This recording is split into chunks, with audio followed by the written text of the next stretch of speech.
Buenas noches, Dios les bendiga. Desde la ciudad de Canelones, capital histórica de la bandera, República Oriental del Uruguay, le damos la bienvenida a una nueva edición de La Ruta de la Fe. Les habla Luis Curvelo. En esta ocasión vamos a continuar con el punto que comenzamos la semana pasada, causas de caída del cristiano, posibles causas de caída. Este miércoles pasado estuvimos tratando dos de las causas, que era la soledad y el estrés, tan común en las personas y sobre todo las personas que tienen mucha responsabilidad, ante las cuales se encuentran los ministros cristianos o los pastores, que están sujetos a mucha presión al tratar continuamente gente y sobre todo cuando no se toman los recaudos pertinentes como ser el descanso. Eso a la larga ejerce un efecto negativo en la persona. No es que uno sea malo, sino que el cuerpo no aguanta.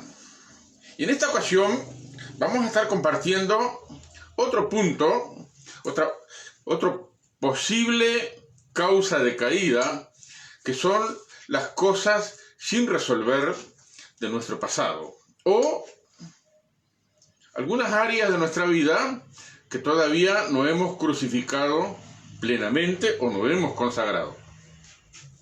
Pero antes de ello, quisiera citar el texto que nos sirve de lema para esta temática, la restauración del cristiano caído. Tomamos como base Gálatas capítulo 6, versículo 1, que dice así: Hermanos, si alguno de ustedes fuere sorprendido en alguna falta, ustedes que son espirituales, restáurenle con espíritu de mansedumbre, considerándote a ti mismo, no sea que tú también seas tentado. Sobrelleven los unos las cargas de los otros y cumplan así la ley de Cristo. Voy a dar lectura por tercera vez al listado de posibles causas que este servidor ha recogido en el andar del tiempo.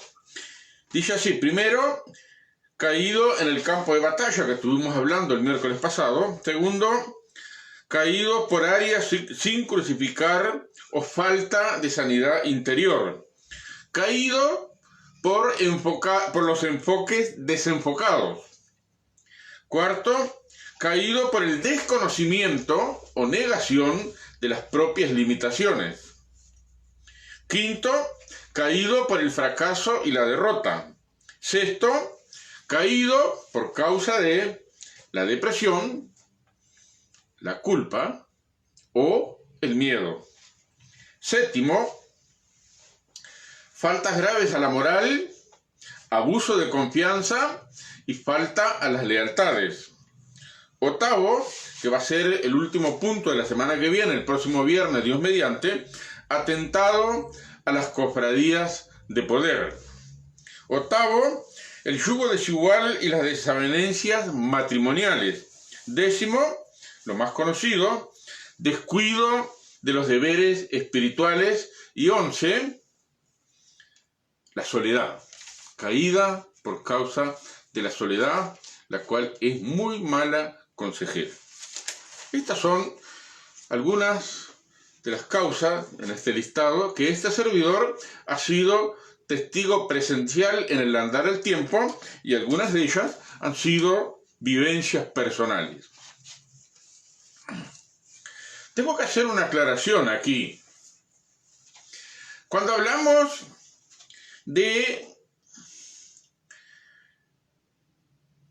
la restauración interior después de la conversión, estamos empleando una terminología que no aparece en el Nuevo Testamento. Como tampoco aparece en el Nuevo Testamento el término, el esquema de la vida cristiana. No aparece. Tampoco aparece sencillamente la vida cristiana señalando los parámetros de la vida cristiana, no aparece. Estos temas, estas terminologías, así como la crucifixión del viejo hombre, aunque esta sí aparece, son términos que se infieren de la lectura y el contenido del Nuevo Testamento. Y en esa inferencia de uno observar los contenidos del Nuevo Testamento y muchas de las cosas que expresa, entonces uno llega a algunas conclusiones basado en lo que la misma Biblia dice y las observaciones del vivir cotidiano. Cuando hablamos de la crucifixión del viejo hombre, estamos hablando de que el viejo hombre que caracterizaba antes de convertirnos, antes de conocer a Cristo como nuestro Salvador, antes de experimentar el nuevo nacimiento, antes de tener un encuentro personal con Dios, vivíamos sin Dios, sin Cristo y sin ninguna clase de esperanza. No estábamos sujetos a nada de lo que fuera religión. Si bien es cierto que había algunas cosas de la subpartición que observábamos, sin embargo, nuestra vida sin Dios, sin Cristo y sin esperanza se caracterizó por una ignorancia total, por no saber nada. Vivíamos por los deseos de nuestra carne, los deseos de nuestros pensamientos y en los deseos del príncipe de la potestad del aire, del diablo, el espíritu que opera en el área espiritual que el ojo humano no ve y que opera en el área espiritual en los hijos de desobediencia, en todos aquellos que todavía no han tenido una experiencia espiritual con Cristo, todavía no han experimentado el nuevo nacimiento. Entonces, hay una terminología que empleamos para clasificar las cosas, para hablar de cosas puntuales. La consagración, la santificación, la crucifixión del viejo hombre es casi lo mismo todo. Pero nosotros, al hablar de las posibles caídas, las posibles causas de caída del cristiano, tenemos que puntualizar algunas cosas. Entonces empleamos una terminología que no se usa en el Nuevo Testamento. Y cuando hablamos de posible causa de caída, las cosas sin resolver, estamos hablando de las cosas de nuestro pasado antes de convertirnos, que ahora que somos convertidos todavía no hemos resuelto y que son causa de que en un momento X de nuestra vida nos hacen caer. Ahora, pregunto, ¿hay alguna palabra en el Nuevo Testamento que nos dé una idea acerca de las cosas sin resolver de nuestro pasado? Bueno, le invito, si tiene una Biblia por ahí, o si no la tiene, anote el pasaje bíblico que le voy a dar. En Lucas capítulo 4, el versículo 17. El contexto dice que Jesús fue a la sinagoga en el día de reposo, el sábado, y le dieron el libro del profeta Isaías para leer. Y él, como era su costumbre ir a la sinagoga, se levantó a leer. Tuvo una lectura bíblica. Y en este pasaje que él leyó dice así: se le dio el libro del profeta Isaías, y habiendo abierto el libro, halló el lugar donde estaba escrito: el Espíritu del Señor está sobre mí, por cuanto me ha ungido para dar buenas nuevas a los pobres. Me ha enviado, el Espíritu del Señor, me ha enviado a sanar a los quebrantados de corazón. El Espíritu del Señor me ha enviado a pregonar libertad a los cautivos. El Espíritu del Señor me ha enviado para dar vista a los ciegos. El Espíritu del Señor está sobre mí para poner en libertad a los oprimidos. Y finalmente, el Espíritu del Señor está sobre mí para predicar el año agradable del Señor.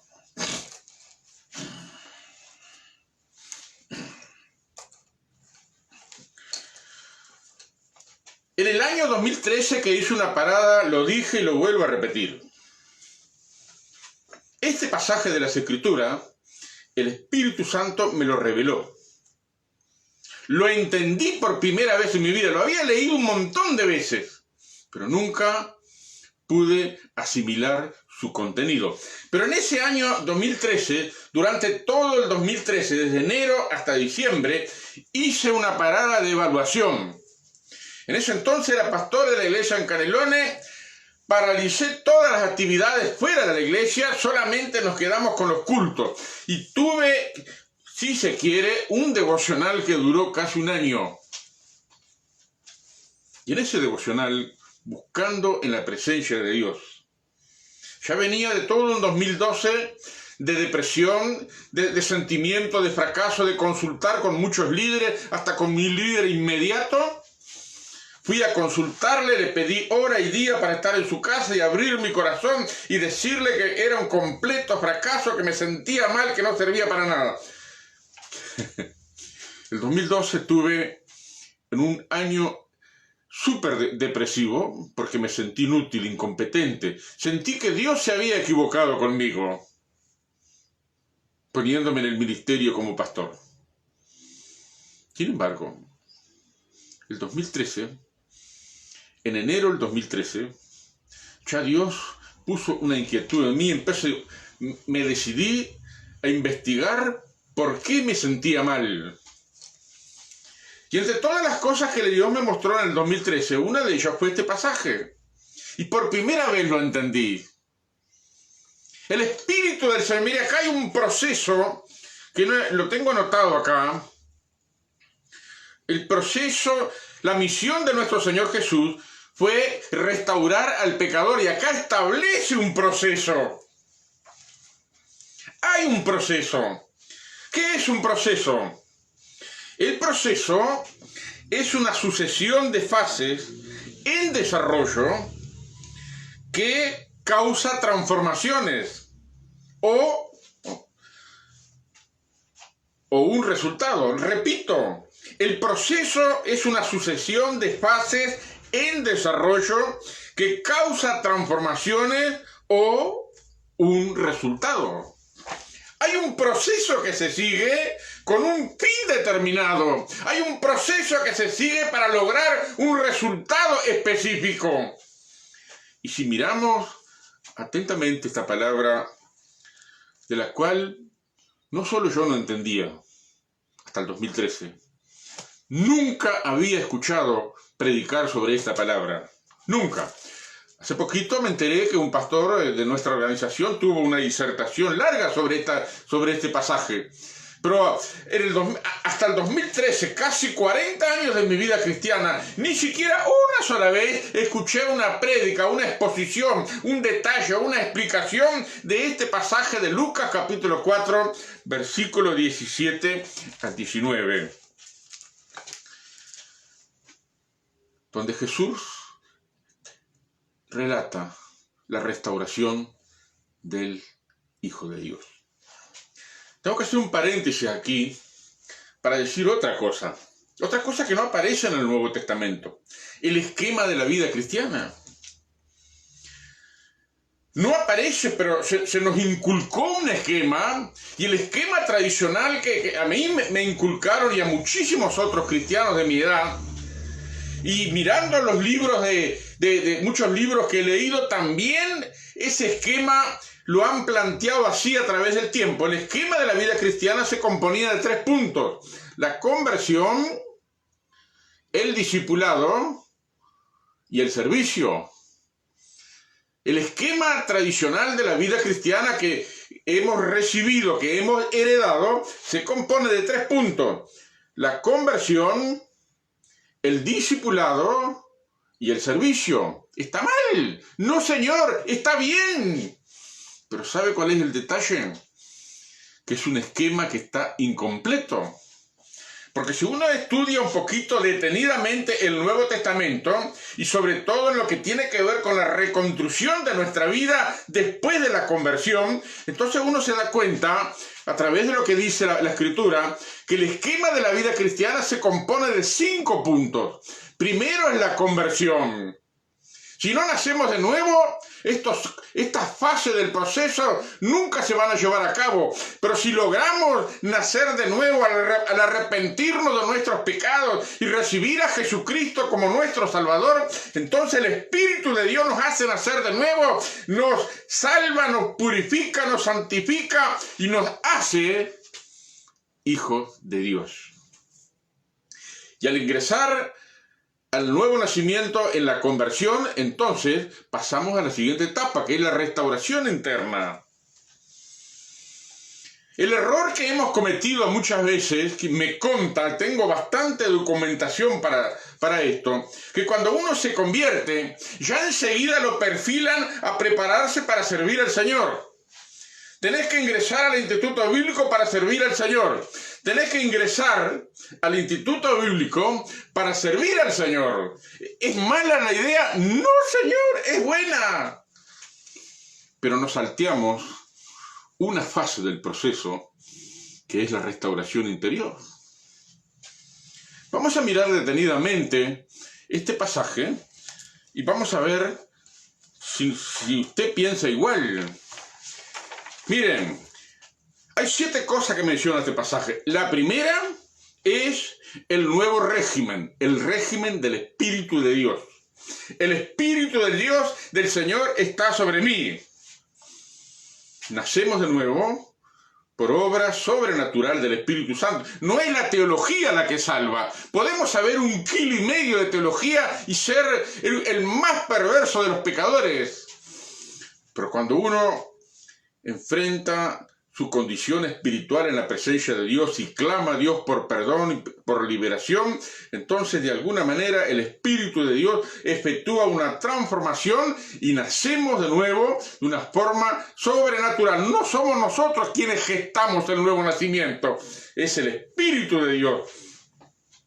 En el tiempo que estamos viviendo bajo el régimen nuevo del Espíritu Santo. Segunda cosa, el Espíritu del Señor me ha ungido para darle buenas nuevas a los pobres. Mire, tengo bastante para decir en cuanto a esto.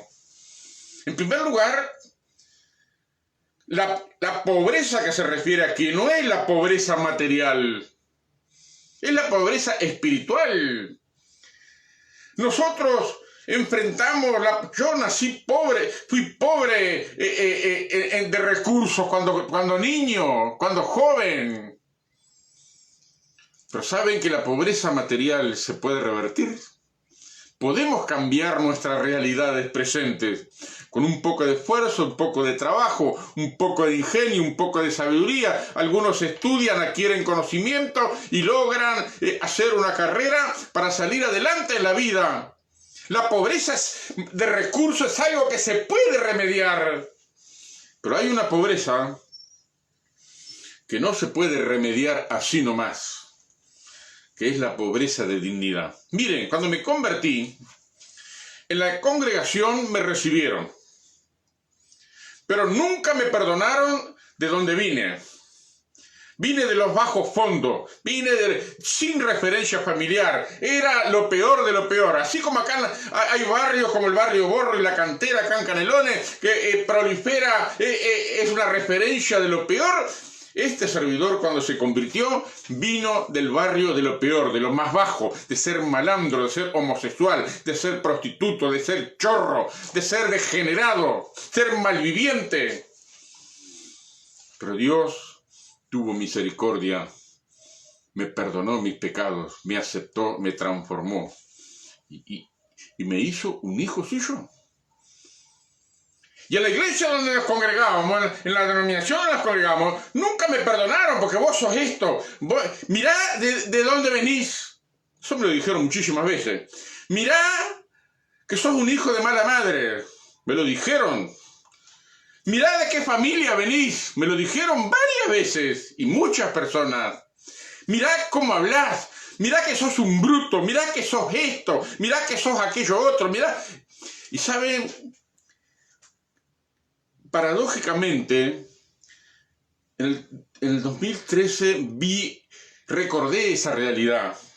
Mientras toda esa gente me menospreciaba por de dónde venía, paradójicamente, el Espíritu de Dios, por medio de este libro que se llama la Biblia, me hacía recordar un montón de versículos, entre los preferidos de aquel entonces. De tal manera amó Dios al mundo, que dio a su Hijo unigénito, para que todo aquel que en él crea no se pierda, sino que tenga vida eterna. Dios me ama, a pesar de que soy un pecador. El apóstol Juan dice en su primera carta: miren cuán amor nos ha dado el Padre para que seamos llamados hijos de Dios. Y mientras algunos me decían: no, vos sos esto, vos sos lo otro y vos sos aquello, el Espíritu de Dios me decía por la palabra: mirad cuánto Dios nos ama. Con amor eterno te he amado, por tanto te prolongué mi misericordia desde el Antiguo Testamento. En el 2013, cuando recordé el menosprecio del cual fui objeto, yo hablo de mí ahora, pero había muchísima gente que estaba como yo, que venía de lo más bajo, gente ordinaria, gente así nomás, gente que era considerada el descarte, pero que Dios, en su misericordia, nos salvó, nos limpió, nos rescató, nos levantó de nuestra miseria y nos hizo, por su gracia, hijos suyos. Eso es lo glorioso. Me da muchísima pena que en estos días líderes reconocidos aquí en nuestro país menosprecian a aquellos que vienen de lo más bajo. Eso está mal, porque eso es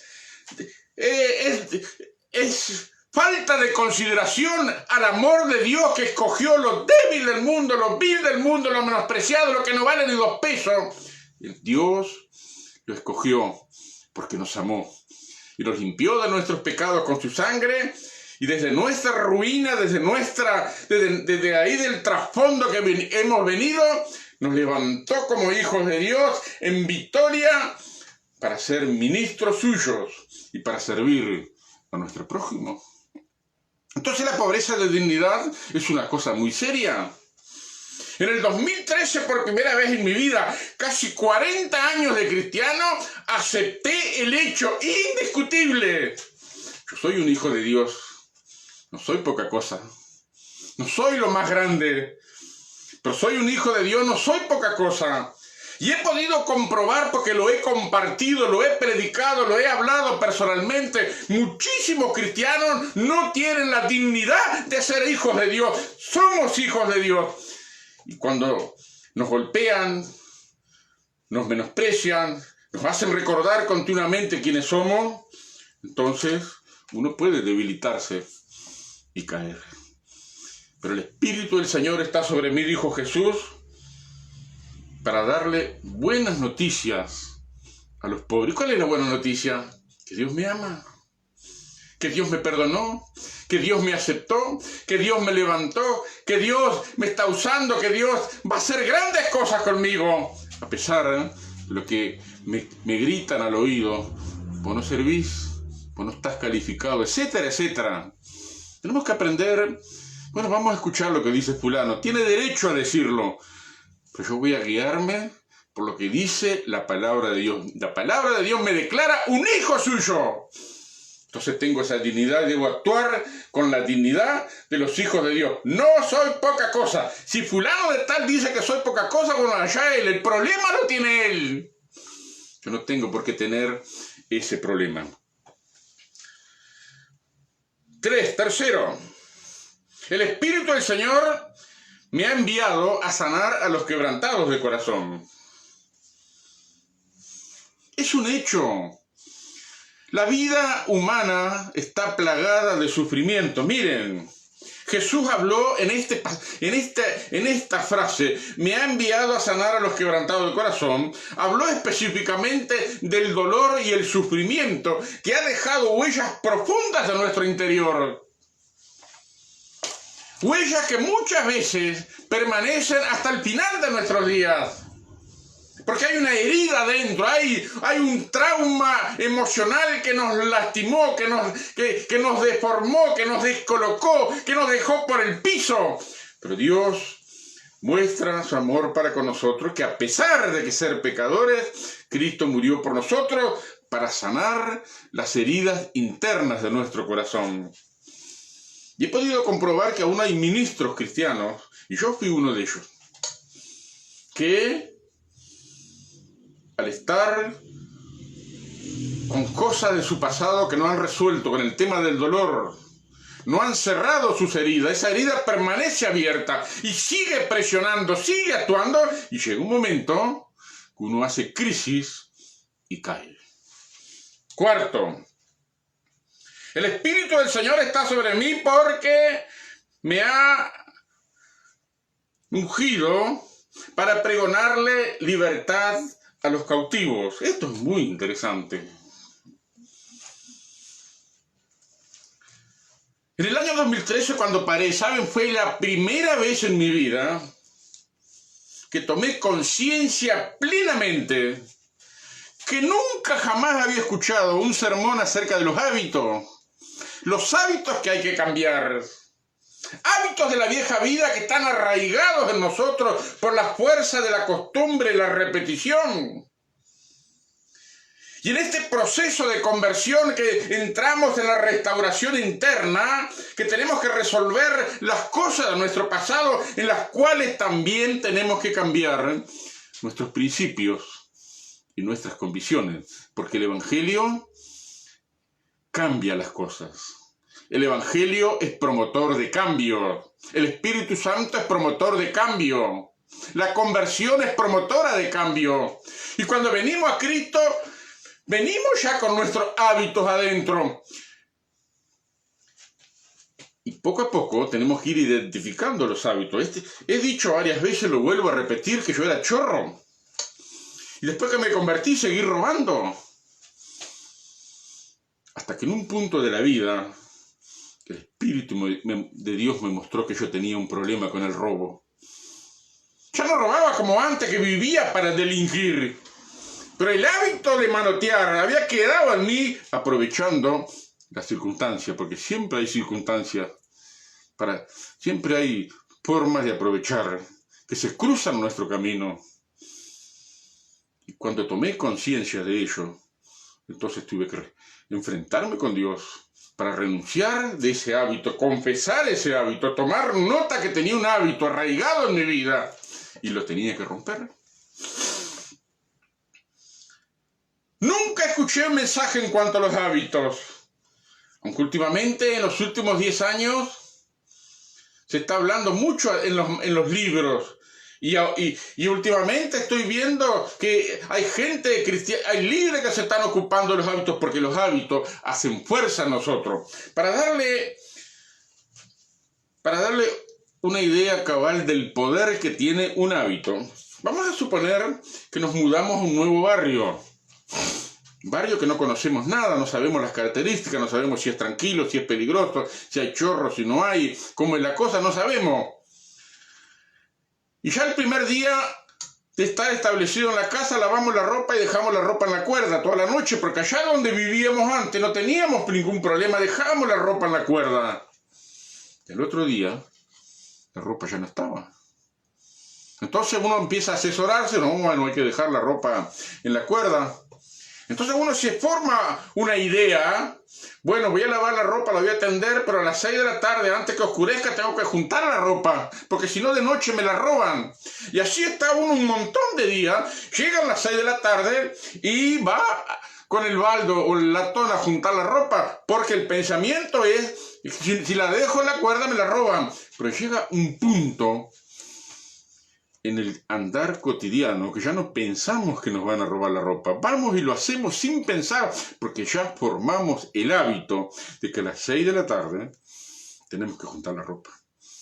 Y después nos olvidamos de los chorros, pero seguimos juntando la ropa a las 6, porque formamos un hábito. Tenemos que ser conscientes que los hábitos que no se resuelven, que no se identifican, que no se rompen, no se quebrantan, aún siendo ministros cristianos, siguen con todo su poder y en algún momento nos juegan una mala pasada y entonces es motivo de que podamos caer. Cuarto, Quinto, perdón. El Espíritu del Señor me ha ungido para dar vista a los ciegos. ¿Y qué nos recuerda el ser ciego? La ignorancia, que no sabemos. Ninguno de nosotros nace sabiendo. Eso es un hecho. Es una cosa que incluso algunos ministros cristianos se olvidan, que no nacemos sabiendo. La ignorancia es algo congénito, que lo traemos de nacimiento, lo vamos remediando en el andar del tiempo. Y a veces cometemos el error de creer que aprendiendo una teología determinada, aprendiendo todos los parámetros de los perfiles denominacionales, aprendiendo todos los reglamentos, que ya está todo. Pero no tenemos en cuenta que tenemos un maestro. En el Salmo, no me acuerdo cuál, dice: te enseñaré cómo debes andar. No seas como el burro sin entendimiento. Dios es nuestro maestro. El Espíritu Santo nos corrige. El Espíritu Santo nos da sabiduría. El Espíritu Santo nos revela. La palabra nos revela. Vamos aprendiendo cosas que luego tenemos que ir plasmando en nuestras realidades cotidianas. ¿Saben? El conocimiento también tiene un proceso. Cuando uno adquiere un conocimiento específico, ese conocimiento primero tiene que ser asimilado por la mente. Es decir, lo tenemos que ver con nuestra propia cabeza. No es solo que fulano me dice cómo tienen que hacer las cosas. Yo quiero verlo por mí mismo para ver el fundamento y si tiene verdad. Después de la asimilación se pasa al asentimiento, donde uno, en pleno acuerdo con sus emociones, con su entendimiento, con su capacidad cognitiva, entonces resuelve que ese conocimiento adquirido, el cual uno ya asimiló y se convenció que es la verdad, entonces lo asimila, lo acepta como la verdad. Cuando pasa ese proceso, entonces se forman los principios. Los principios están sujetos a cambios, porque, ¿saben? Mentir era normal en mi vida cuando no era cristiano. Pero siendo cristiano aprendí que con Dios hay que andar con las cuentas cortas. No podemos mentir. Tenemos que hablar verdad con nuestro prójimo, expresarnos en verdad. Pero estoy tan habituado a mentir que me cuesta. El Espíritu de Dios, entonces, por medio del conocimiento de su palabra, de sus cosas, nos aplica que tenemos que plasmar el principio de hablar la verdad. Y hablar la verdad forma las convicciones. Los principios forman las convicciones. Y recién ahí las convicciones son las que generan las acciones cotidianas que luego se transforman en un estilo de vida. ¿Hasta cuándo vamos a aprender? ¿Hasta que aprendamos 3 o 4 cositas de la teología? No, señor. Vamos a aprender hasta el último día de nuestra vida. Porque estamos expuestos a las revelaciones y a la guía del Espíritu Santo, que Él nos guiará a toda verdad. Y estando persuadido de esto, dice Pablo, que el que comenzó en nosotros la buena obra la va a perfeccionar hasta el día de Jesucristo. Sexto, a poner libertad a los cautivos. Esto es interesante. Me costó mucho aprender y me consta, porque lo he consultado, de que a muchísimos cristianos les cuesta aprender lo que tiene que ver con la opresión espiritual. Mire, voy a hablar por mí solo. Mi bisabuela, madre de mi padre, bisabuela de mi padre, bisabuela de mi padre, no sé qué era mío, tatarabuela, no sé qué. Bueno, la bisabuela de mi papá era una bruja conocida en Ombúes de la Valle. Hay muchas anécdotas en la familia en cuanto a la bisabuela de mi papá. Perdón, la abuela de mi papá. Es mi bisabuela. Yo no la conocí. La abuela de mi papá era una bruja famosa. La madre de mi papá también era curandera. Mi papá era curandero. Mi mamá también era curandera. Y en ese ambiente espiritual, donde era típico el curanderismo, el espiritismo, la macumba, entonces uno también está expuesto a eso. Dice la Biblia en el Antiguo Testamento que el que consulta al mundo espiritual tiene una consecuencia hasta la tercera y cuarta generación.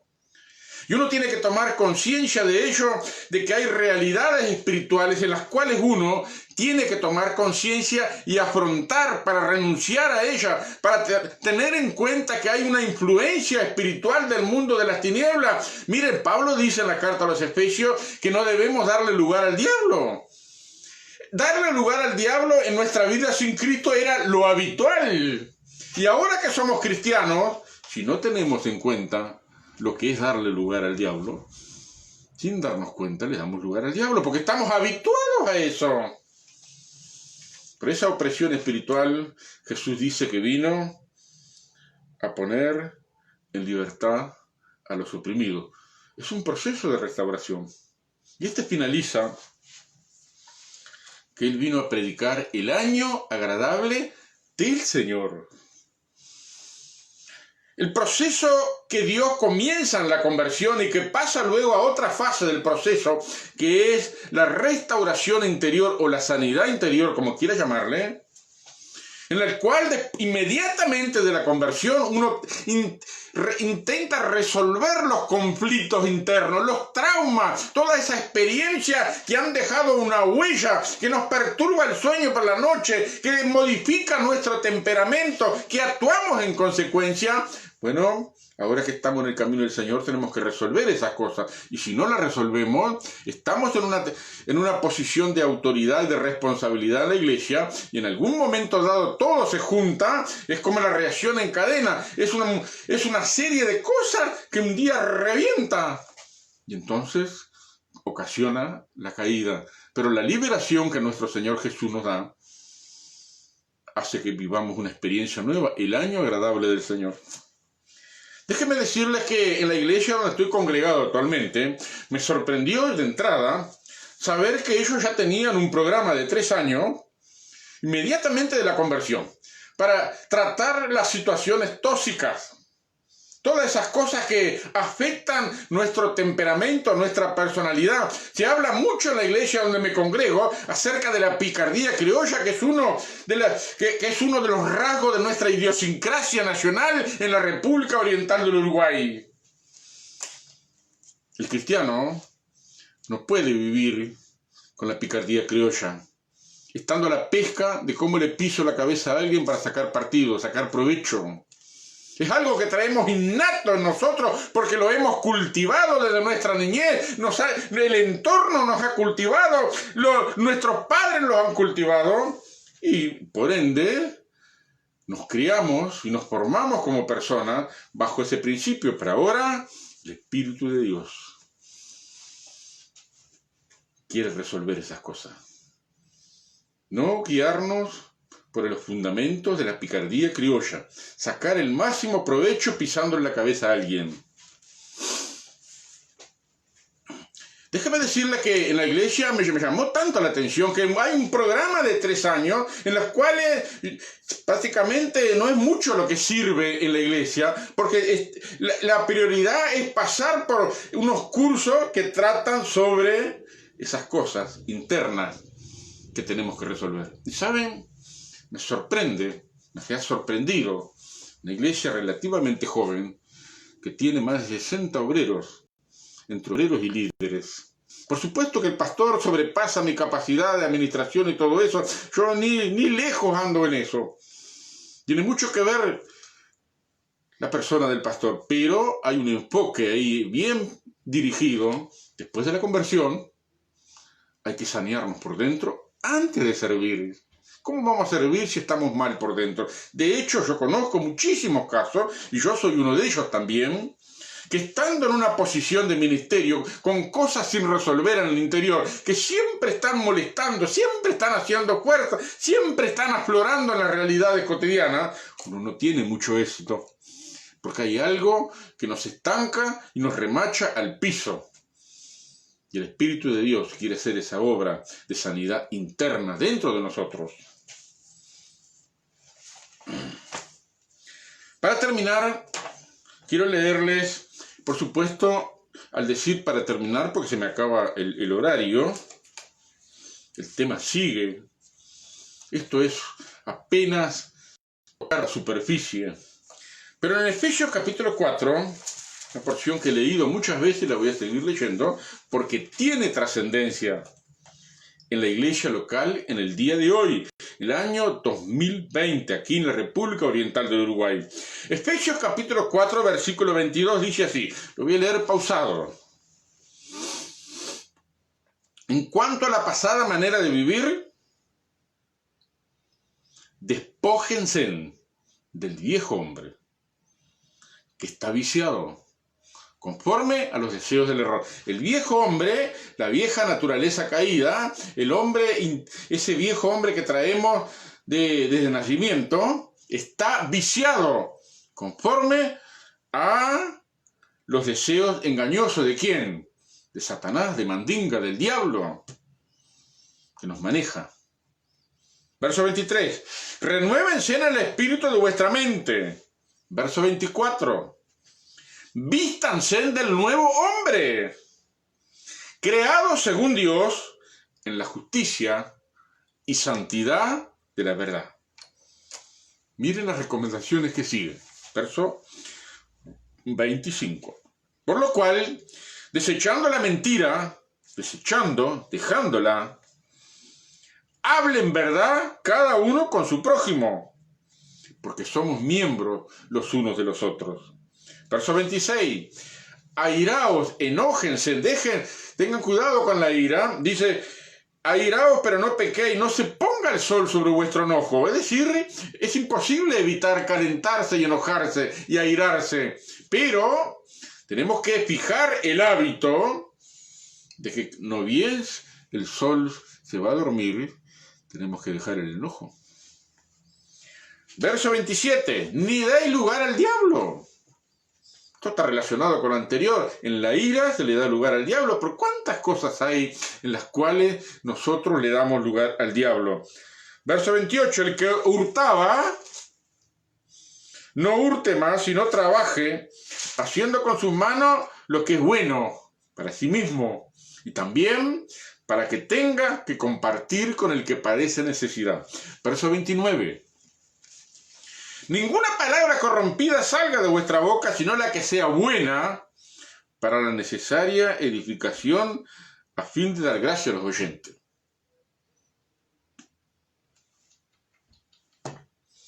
Verso 30. No contristen al Espíritu Santo de Dios con el cual fuisteis sellados para el día de la redención. Verso 31. Quítense de ustedes toda amargura. Tantas raíces de amargura a veces traemos de la vieja vida sin Cristo que no resolvemos, no la dejamos al pie de la cruz. Ni siquiera tomamos conciencia que las tenemos, pero las tenemos. Quítense de ustedes toda amargura, enojo, ira, gritería, maledicencia y toda malicia, la picardía criolla. 32. Antes sean benignos unos con otros, misericordiosos, perdonándose unos a otros, como Dios también les perdonó a ustedes en Cristo. Dios bendiga su palabra. Hay cosas para resolver, y si no las resolvemos, ocasionan caída.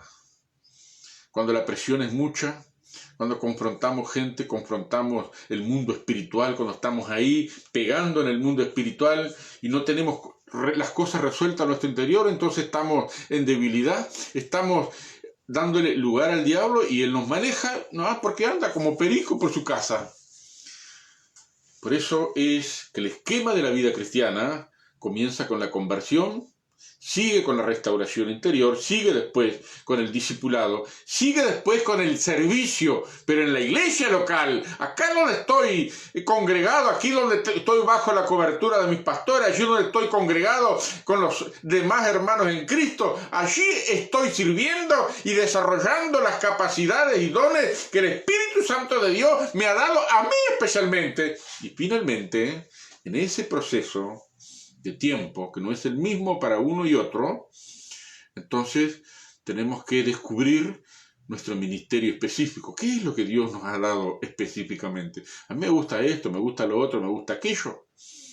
Pero en realidad, ¿cuál es el propósito de Dios?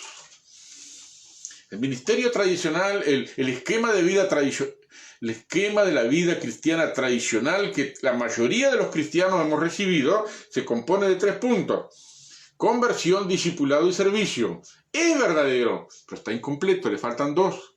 Conversión, restauración interna, discipulado. Cuando uno se libera de todas las ataduras del pasado, entonces ya está en condiciones para entrar en la próxima fase, que es el discipulado, que es pertrecharse, es armarse, equiparse para servir en la iglesia local. Y finalmente, el ministerio específico. Que Dios les bendiga.